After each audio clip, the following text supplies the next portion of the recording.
Next up is a session created by our sponsor, JPMorgan Chase, and the topic is how technology is rebuilding Detroit. Jerry Paffendorf is co-founder and CEO of LOVELAND Technologies. That's a Detroit-based startup collecting data on properties across the country and making that data accessible to everybody online. And from the Detroit Land Bank Authority, data director Rob Linn, he and his colleagues are working to turn Detroit's vacant and foreclosed properties to productive use. Here to lead the conversation is Vice President and Program Officer for JPMC's Global Philanthropy, Daryl Shore. Take it away.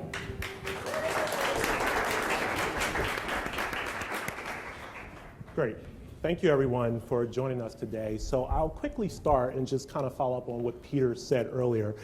And, you know, at JPMorgan Chase, we believe intensely in cities, but we also really, believe in how technology can really help cities achieve and address social and economic challenges. And so a great example of that is kind of the work we've done in Detroit, but particularly with Motor City Mapping and how that's really helping the city tackle one of the most significant challenges around blight.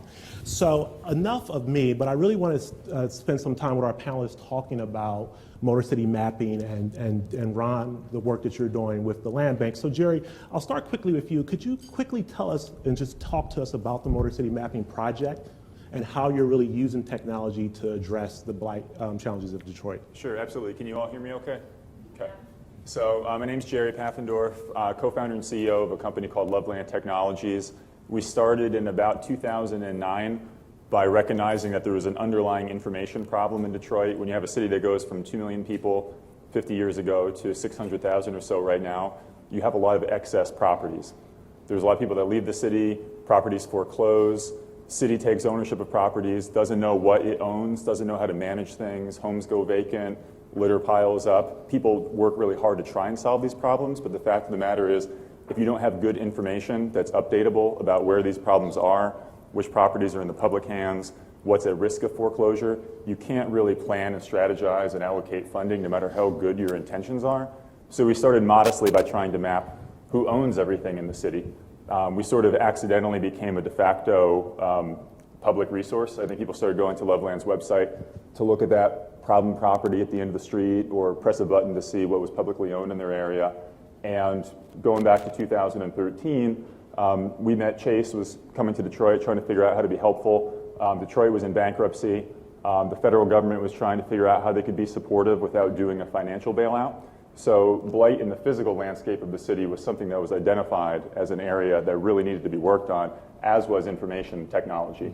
So we were put at a really big board table with a bunch of really imposing, scary, powerful people, and they said, LOVELAND, if you could do one thing to try and help Detroit get on top of the blight problem, what would you do? And we were like, well, we've mapped ownership, we've mapped zoning, taxes, foreclosures, all sorts of existing information. We could actually go out and visit every single property in the city of Detroit, take a new photograph, have people use their eyeballs and record information in a smartphone or a tablet about what the current physical condition of everything is right now, like everything, all nearly 500,000 properties. And we presented this very confidently. The reaction was sort of like, oh, you could do that. That would be an amazing thing for you to actually be able to do. We said we could do it. We found out that we actually could do it, as crazy as it seems, and we had 200 people literally visit every single property in the city of Detroit. This is the Motor City Mapping Project. This happened originally during the snowiest winter in Detroit history, which is a great time to send 200 Detroiters out to look at 500,000 properties. Yep. And is my clicker working here? Okay, so picture being worth 1,000 words. I'll go through this real quick. So this is a iPhone, this is the smartphone app. You basically see every parcel of property in the city and where you're standing. You click a property, it brings up the viewfinder to take a photo, and you start answering questions. So our original survey was very fundamental. Is there a structure? Is there a lot? If it's a structure, what's the occupancy of the structure, et cetera, et cetera, et cetera. And what that's added up to is this great data dashboard for every property in the city of Detroit, which is live and available at motorcitymapping.org. You can see there's still some unfortunately large numbers over here. Currently just over 50,000 clearly unoccupied structures in the city. There's sort of a live feed component to all of this because it's designed to not just be a snapshot that's done once and kind of delivered to people in a PDF that you can't update and is hard to read. It's a dashboard that updates like Twitter or Facebook. So as new photographs of properties are recorded, or as residents use the app to feed the project, that all changes in real time. And you can do really amazing things, like go down to a neighborhood of the city and say, show me everything that's X. So show me every property that has an indicator of blight, really meaning something that needs to be fixed or healed or cleaned up. So everything that has fire damage or is open to trespass or is unoccupied, or even more granularly, show me every commercial property that's owned by the land bank that's larger than 20,000 square feet and is open to trespass right now. And so by providing this information, the land bank, residents, and other city partners are really able to go, okay, what do we need to solve in this area? How do we prioritize which properties need to be demolished, which properties can be rehabilitated, which properties are privately owned and blighted and could be, pressure could be put on the owners to make them accountable, et cetera. And so with all that, I'll shut up, but really the venture, the technological component of this venture has been building X-ray glasses and a database that people any resident can update to provide fresh, actionable information, and it's used in a whole slew and variety of ways, including by the land bank and Robbie, who now own more properties than anybody else in the United States of America has ever owned, and have some real thinking and acting to do. Thanks, Jerry. So I'll go to you, Rob. And as we think about the Detroit Land Bank and your 85,000 properties, by far the largest land bank in terms of inventory in the country, can you just talk about how this technology is enabling the land bank to take on this massive task of really thinking through? Really, it's kind of, I think of it as, the funnel with the properties coming in, and then also the drain as you think about disposition strategy. Sure. Would you just tell us about how this technology is really enabling you to do your job? Sure. I mean, I think the Motor City Mapping project has really impacted every single nook and cranny of the land bank's operations, but also the city more broadly. We use it to actively triage our properties as they come in. We get batches of between 5 and 30,000 properties at a time, and we need to rapidly address them as quick as possible, either put them out for sale, demolish them, secure them, or find alternative uses. And this really enables us to really make that possible. I think it also applies, we also end up doing a lot of the city's data and analysis work, and we use this data to do everything from locate new parks to help set up fire truck routes, to sell side lots in bulk. And even now we're kind of having the sort of preliminary conversations around getting ready for Census 2020 and how Detroit can be best prepared for it. And Motor City Mapping has really been a key ingredient there. And I think from an even more sort of broader standpoint, I think Jerry's data really opens the door for us to get into predictive analytics. Right now, the city is sort of stuck dealing with these properties of disinvestment and abandonment in a sort of reactive fashion, sort of trying to address the issue 3 or 4 years after the problem has developed. But I think that this sort of rich, granular data set opens the door to us to sort of be proactive about these issues. That's great.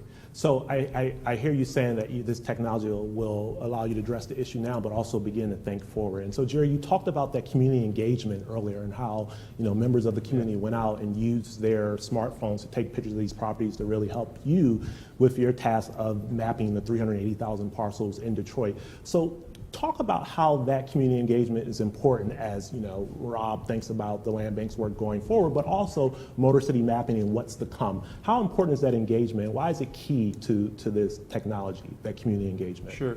Well, it sort of makes me think about what the Mayor Dallas said a few minutes ago, too, about you can't just kind of sell or have technological solutions. You also need to have strategies, and you need to take that amorphous ball of data and hopefully turn it into something that Joe and Jill, resident, can understand in very real stories of how they're living in the city and what they can actually do with it, rather than being like, it's data, it's numbers, have fun, figure it out. Yeah. So I think one thing that we've noticed is important, I think it's very practical, is when you have open data, when you have data that you share with the public, not only are you informing the public of what you know, but they're also telling you when you're wrong. And I think, one of the things that's really exciting about this is that we've, for anybody who's used crowdsourcing tools or dabbled with crowdsourcing, this idea that you can kind of magically everybody go and do all this stuff for us for free, I hope, please, and have it be good and accurate and update it forever and all that stuff. There's a magic to it, but there's also a magic to having a strategy and drive and a dedicated team. And I think one of the things that, there's a story I'd love to share from Motor City Mapping and connect minds with other people, is that we've kind of taken this open crowdsourcing from the residents of Detroit, and we've importantly combined it with a dedicated team that just doesn't stop surveying and updating the city.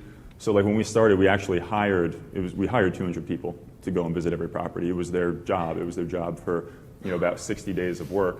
And when they were finished, the database was presented openly and publicly for people to download an app on their phone or update over the computer. And we said, residents of Detroit, help us update this.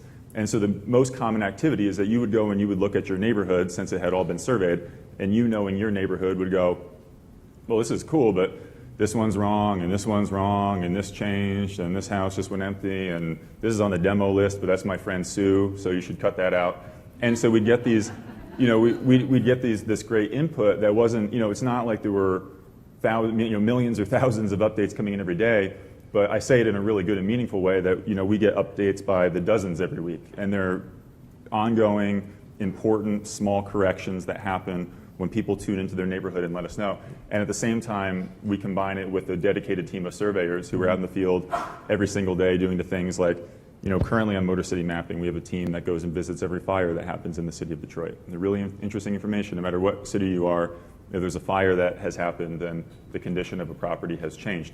And so it's visiting that, it's going and following up with it a month or two later. We have a team that goes out and they visit every single school in the city of Detroit. We have a team that goes out and visits every single urban farm and garden in the city of Detroit. We have a team that goes out and visits every property that has a liquor license in the city of Detroit. And as they do this, this information is made available. And when, Jack or Jill, resident, catch the spirit, they can participate in it. And of course, we have our power users who don't leave you alone and, always, oh, it's Robert again. I'm shocked that Robert, Robert has something to add, which is, we love Robert. I just love that community engagement. I think it's so important, and it's great to see how the community's leveraging this technology to really be a part of this. So Rob, I'm gonna take it back to you. And so you're in the weeds, you're in the land bank, again, 85,000 parcels. So you've been in it.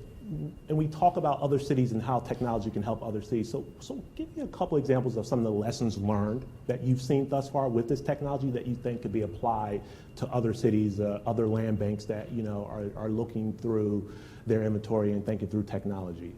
Sure. I think the first overarching lesson I've learned is that there is this sort of rich parcel level data that's updated on an ongoing basis. We will never exhaust new opportunities to make use of it to inform city functions. And every day we're constantly relying on it to help guide us from a policy standpoint, but also inform basically every action we have.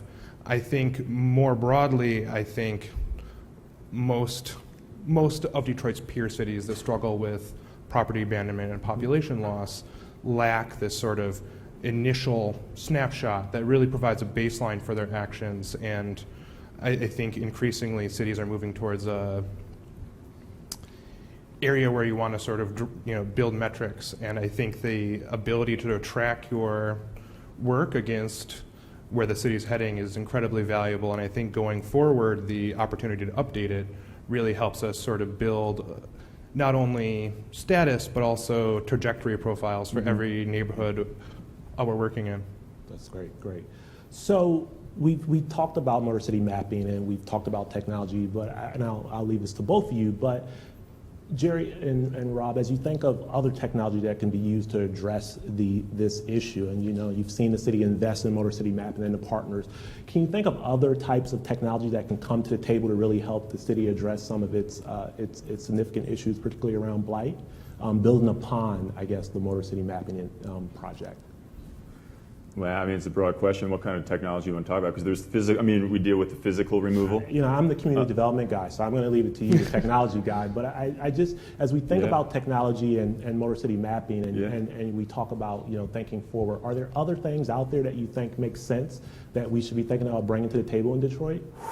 Well, I mean, I think we know we all live in really interesting times when it comes to technology and transparency and the ability to capture and update information, sometimes almost to like a creepy extent. And by creepy, I mean newly possible and odd when you go, wait a minute, so you can send 200 people around and you photograph every property and you describe every property and you combine the owners and the taxes and if they're behind on taxes, and like, it's a lot of information and it's unusual today to be able to think that you can kind of press a button and see any of that stuff about a city.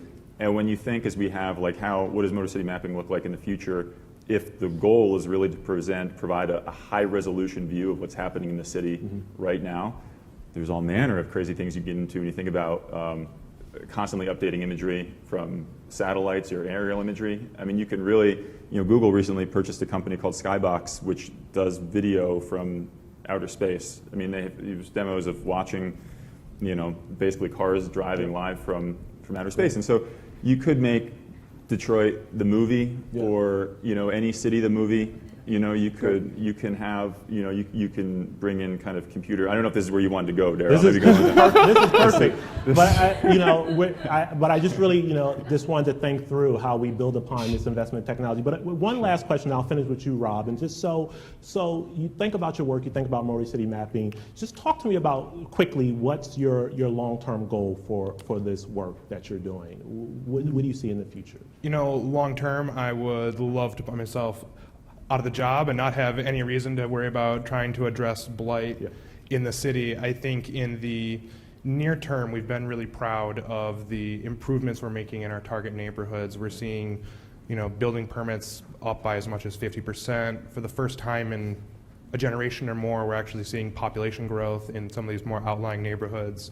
And we're seeing a renewed investment in the form of increasing property values in our target neighborhoods. And I think ultimately, we'd love to sort of continue down that path to sort of promote reinvestment. Great. Well, thank you both, and you're doing great work on the ground, and we're very appreciative of it. And so you two will be around after this if people want to ask questions. But again, thank you for everything you're doing. One thing I'll just add at the end is that we've had a ton of interest from other communities around the country that are interested in doing motor city mapping like work. So they might not have the same depth of problems, or the issues just might be different. It's more tracking kind of routine property value changes or the vacant house that happens here or there, or just getting a sense of how different zoning types are performing or public spaces or whatever the case may be. And we would love to work with other communities who are interested in basically using the same kinds of tools and applying it to their own localities. So definitely don't be shy. I think Detroit is actually going to give a gift to the world out of this, because the Detroit has beautiful problems. Put it that way. It's really, if you guys haven't been, you should come to Detroit anyways, because it's amazing. There's wonderful things, horrible things, and it's all combining in a spot where you can have a great and entertaining time somehow. But also, I think some of these problems, they're still, the innovations that come from them are still bearing fruit. It's early, the banana's still green, I guess. It's going to take a little bit of time. But there are going to be wonderful innovations that come from how all Detroiters are working to find a city for their future, a future for their city which has outgrown its tremendous original purpose of giving us the car and the weaponry to win World War II and the middle class and all these things. Now, to find that future, there's going to be awesome stuff coming out of it, and we look forward to sharing what we find with all of you. Well, thank you both again. I appreciate it. Thank you. Thanks, Joe.